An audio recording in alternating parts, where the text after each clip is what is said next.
the U.S. government is facing a looming deadline to raise the debt ceiling or risk defaulting on its obligations. The debt ceiling is the legal limit on how much the government can borrow to pay its bills. It has been suspended since 2019, but it was reinstated in January 2021 at about $28 trillion. Since then, the Treasury Department has been using extraordinary measures to keep paying the bills, but those measures are running out of time. Treasury Secretary Janet Yellen has warned Congress that the U.S. could run out of cash to pay its bills by June 1st, unless the debt ceiling is raised or suspended soon. She said that waiting until the last minute could cause serious harm to the economy and the credit rating of the U.S.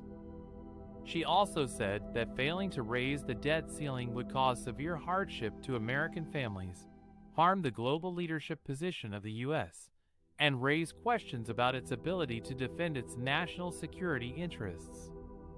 Yellen has urged Congress to act as soon as possible to increase or suspend the debt limit in a way that provides longer-term certainty. She said that since 1789, the U.S. has a history of paying its bills on time, and that's what the world expects from it. She said that U.S. Treasury securities are the safest investment on the planet, and it's not acceptable for the U.S. to be unable to pay its bills. One of the reasons why the U.S. needs to raise the debt ceiling is to fund the recovery efforts after the devastating flood that hit several states in April. The flood caused billions of dollars in damage and displaced thousands of people. The Biden administration has requested $50 billion in emergency aid from Congress to help with relief and rebuilding. The aid would cover housing assistance, infrastructure repairs, agricultural losses, and public health needs. However, raising the debt ceiling has been a contentious issue in Congress, especially among Republicans who oppose Biden's spending plans and want to impose spending cuts or policy changes in exchange for raising the limit.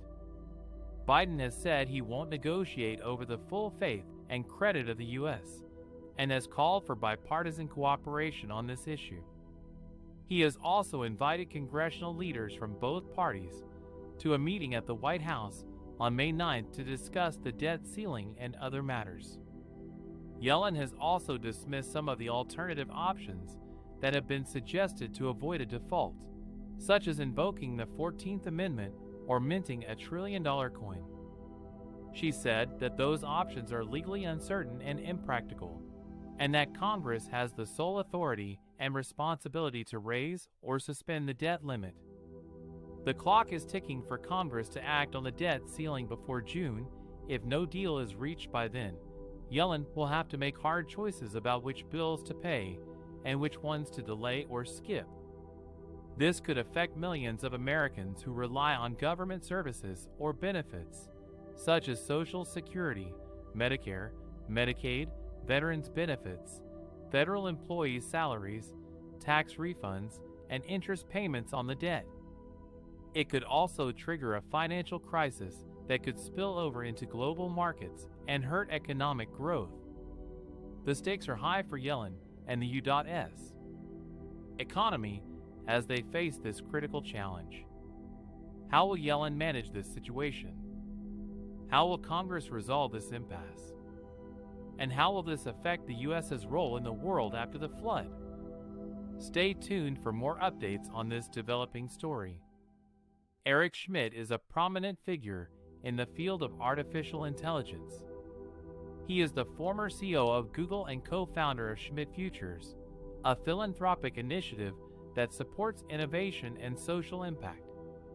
Schmidt is also a member of the National Security Commission on Artificial Intelligence, a group of experts appointed by Congress to advise the government on how to advance and protect the nation's interests in AI.